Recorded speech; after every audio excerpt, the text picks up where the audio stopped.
నేను మీ ద్వారా బట్టి గారిని కోరుతా ఉన్నా అధ్యక్ష. అంకెల గారడి తప్ప అమలు ఉండదా అని చెప్పి నేను మిమ్మల్ని అడుగుతా ఉన్నా అధ్యక్ష. ఇంత దారుణంగా ఉంటుందా? మీ ప్రసంగాలు, మీ బడ్జెట్ లెక్కలు చూస్తున్న ప్రజలు ఏమనుకుంటారో అనే కనీస ఆలోచన, విజ్ఞత కూడా ఉండదా అని చెప్పి నేను అడుగుతా ఉన్నాను అధ్యక్ష. బడ్జెట్ అంటే అధ్యక్ష లెక్కలు కాదు, బడ్జెట్ అంటే అంకెలు కాదు, బడ్జెట్ అంటే ఒక భరోసా, బడ్జెట్ అంటే రాష్ట్ర భవిష్యత్తు, బడ్జెట్ అంటే బ్రతుకుదెరువు, బడ్జెట్ అంటే బాధలు తీర్చాలి. కానీ వీళ్ళ బడ్జెట్ అధ్యక్ష చెప్పిన దాంట్లో ఒక్కటి కూడా అమలు చేయకుండా అంకెల గారడితో ప్రజల్ని మాయ చేసేటువంటి ప్రయత్నం చేశారు అధ్యక్ష. అధ్యక్ష అంకెలు చూస్తే ఆర్భాటం, పనులు చూస్తే డొల్లతనం. ఇది గత బడ్జెట్ కథ, ఇది గత బడ్జెట్ కథ. ఇక వర్ధమానానికి ఈ సంవత్సరం బడ్జెట్లోకి వద్దాం అధ్యక్ష. ఇక ఈ సంవత్సరం బడ్జెట్లోకి వద్దాం అధ్యక్ష. ఈ బడ్జెట్లో బట్టి గారు పేరా నంబర్ 62, బట్టి గారు పేరా నంబర్ 62లో ఒక మాట చెప్పారు అధ్యక్ష. నది దాటేదాకా ఓడమల్లయ్య, దాటిన తర్వాత బోడమల్లయ్య అని పేరా 62లో బట్టి గారు చెప్పారు అధ్యక్ష. ఇది కాంగ్రెస్ పార్టీకి బాగా సూట్ అవుతుంది.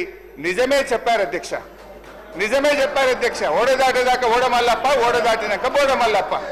ఎందుకంటే అధ్యక్ష ఎన్నికల ముందు వాగ్దానాల జాతర చేశారు, ఎన్నికలు కాగానే వాటిని పాతర వేశారు.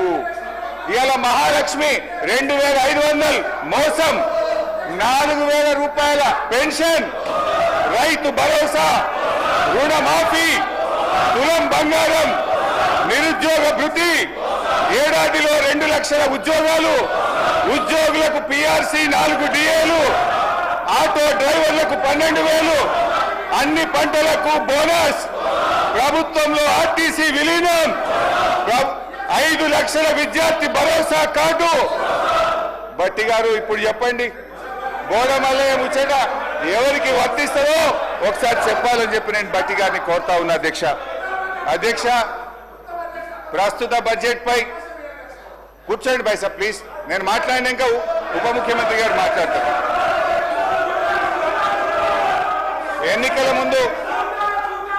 ఎన్నికల ముందు ఒక ప్రముఖ టీవీ ఛానల్ ఇంటర్వ్యూలో బట్టి గారు ఒక జర్నలిస్ట్ రాష్ట్ర ఆదాయానికి మీరు చేస్తున్న వాగ్దానాలకు మధ్య తీవ్ర అంతరం ఉంది, ఎలా అమలు చేస్తారని అడిగారు అధ్యక్ష. బట్టి గారు జవాబిస్తూ మా కాంగ్రెస్ పార్టీకి 100 సంవత్సరాల అనుభవం ఉంది, ఆదాయం ఎలా పెంచుకోవాలో మాకు బాగా తెలుసు, మా వ్యూహాలు మాకున్నాయి, ఆదాయాన్ని పెంచుతాం, హామీలన్నీ నెరవేరుస్తామని చాలా కాన్ఫిడెంట్ గా ఆ రోజు ఎన్నికల ముందు బట్టి గారు చెప్పారు. ఎన్నికల ముందు చెప్పారు, ప్రజల్ని నమ్మించే ప్రయత్నం చేశారు అధ్యక్ష. అయితే ఈ 15 నెలల ఆచరణలో ఏం జరిగిందో, ఏం ఒరిగిందో మనతో పాటు రాష్ట్ర ప్రజలందరికీ తెలుసు. వాస్తవిక బడ్జెట్ అంటూ డాంబికంగా ప్రవేశపెట్టిన గత బడ్జెట్ ఏమైందో చూశాం. ఇప్పుడు మళ్ళీ 3,04,965 కోట్ల రూపాయల బడ్జెట్ అని మరో గాలిమేడ కట్టారు అధ్యక్ష. ఇది మోస్ట్ డిజాస్ట్రస్ రూలింగ్, ఇది most disappointment budget. Congress disastrous పరిపాలన వల్ల రాష్ట్ర ఆదాయం మీద నెగటివ్ ఎఫెక్ట్ చూపిస్తుంది, రాష్ట్ర ఆదాయం అంతకంతకు క్షీణిస్తా ఉంది. మరి అనుభవం గల బట్టి గారు ఇప్పుడు ఏం చేయాలి చెప్పాలి ఈరోజు. ఎందుకంటే అయితే తమ యొక్క పరిపాలనా వైఫల్యాలను సరి చేసుకోవాలి, లేదంటే రేవంత్ రెడ్డి గారి ఫార్ములా ప్రకారం ప్రభుత్వ భూములు అమ్మాలి. ఏనుముల వారి పాలనలో మరి ఎన్ని భూములు కథం పట్టిస్తారో తెలియదు అధ్యక్ష. ఎందుకంటే అధ్యక్ష గచ్చిబౌలిలో 400 ఎకరాలను వేలం చేయడం ద్వారా 30,000 కోట్లు రాబట్టాలని నిర్ణయించారు. ఇప్పటికే టీజీఏసీ భూములు తాకట్టు పెట్టి 10,000 కోట్ల రూపాయలు అప్పు తెచ్చారు. ఇప్పుడేమో హెచ్ఎండిఏ ఆస్తులు తాకట్టు పెట్టి మరో 20,000 కోట్ల అప్పు తెస్తామని మొన్ననే అసెంబ్లీలో సమాధానం చెప్పారు. హెచ్ఎండబ్ల్యూఎస్ఎస్ జిహెచ్ఎంసీ ఆస్తులు తాకట్టు పెట్టి మరో 20,000 కోట్లు అప్పు తెచ్చే ప్రయత్నం చేస్తున్నారు. హౌసింగ్ బోర్డు భూములు అమ్మకం ఇప్పటికే షురువైపోయింది. నాడేమో ప్రభుత్వ భూములు పెద్దలు ఇచ్చిన ఆస్తని, జాతి సంపదని, చచ్చిపోతే బొందబెట్టడానికి జాగుండదని రేవంత్ రెడ్డి గారు చాలా గొప్పగా సుభాషితాలు చెప్పారు. ఇవాళనేమో అధికారంలో రాగానే బరాబర్ భూములు అమ్ముతామంటున్నారు, అమ్మకానికి నోటిఫికేషన్లు ఇవ్వడం షురువైపోయింది.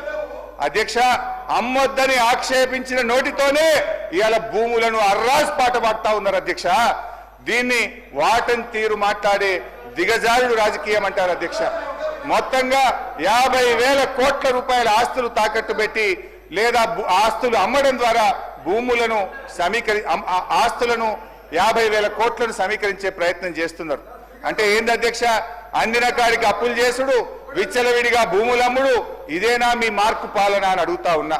తన పరిపాలన నెగటివ్ ఎఫెక్ట్ వల్ల రాష్ట్ర ఆర్థిక వృద్ధి రేటు తగ్గిపోతుంది. తన వైఫల్యాన్ని కప్పుపుచ్చుకోవడానికి ఈ మధ్య కొత్త వాదన శురు చేశారు. ఏంటంటే అధ్యక్ష, దేశమంతా ఆర్థిక మాంద్యం ఉందని, అందుకే ఆదాయం తగ్గిందని సెలవిస్తున్నారు. అధ్యక్ష ఒక నిమిషం వినాలి సార్, మంత్రి గారు వినండి.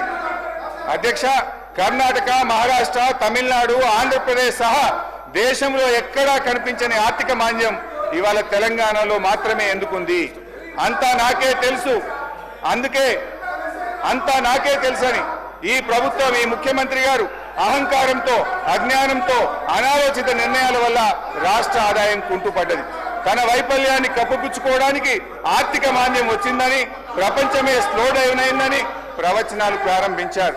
ఏ రాష్ట్రానికి లేని ఆర్థిక మాంద్యం తెలంగాణకే వచ్చిందా? మీ నెగటివ్ పాలసీల వల్ల, మీ రివెంజ్ పాలిటిక్స్ వల్ల ఈ రోజు రాష్ట్ర ఆదాయం తగ్గుతా ఉన్నది. రేవంత్ గారి పాదం స్పీకర్ సార్, మీ ధన్యవాదాలు సార్.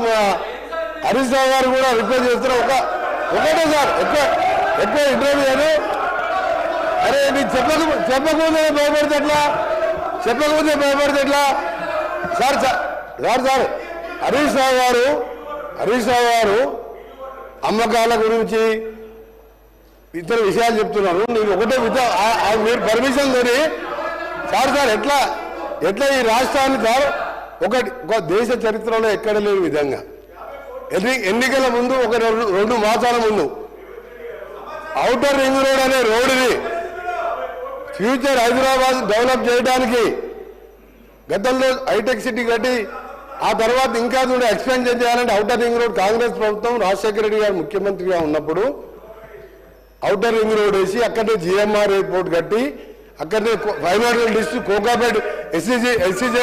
కోకాపేట్ ఎస్సీజెడ్తో పాటు ఇవాళ హైదరాబాద్ ఈ స్టేజ్లో బెంగళూరు తర్వాత ఉన్నదంటే Congress party PV Narasimha Rao expressway కలుపుకుంటూ మెట్రో వరల్డ్ క్లాస్ మెట్రో తీసుకొచ్చి హైదరాబాద్ డెవలప్ చేస్తే సార్ 2 మాసాల ముందు ఎన్నికల 2 విషయాలు చెప్తా సార్ మీకు.